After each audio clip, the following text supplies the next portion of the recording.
Hey everybody, welcome back to Jones Edition. Today I am at Blackwell Horse-Camp, I believe. Here it is on the map. Me and my son are actually in the process of looking for a campsite, but I've been here a few times, thinking about staying here. I believe there's a cave you can hike to just on the west side of the place here. I don't know exactly where the cave is, but if you Google Blackwell camping horse campsite, a cave does pop up. So one day I'm going to camp here and go look for that cave. Right now I just want to show you kind of what's going on here. You know, a 14-day limit to camp here, but there's all kinds of sites here. I drove around, dumpsters, pit toilets, and like flush toilets, I believe. There's all kind of information about the forest. We're in the Charles Dean Forest.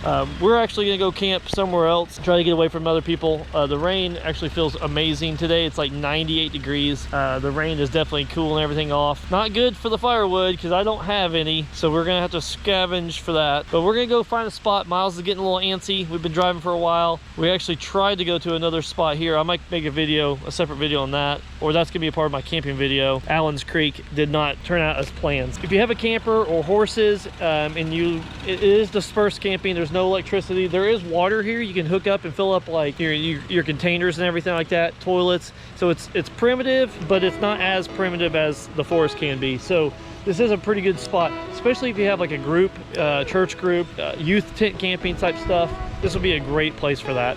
Thank you guys for watching. Catch you guys on the next one.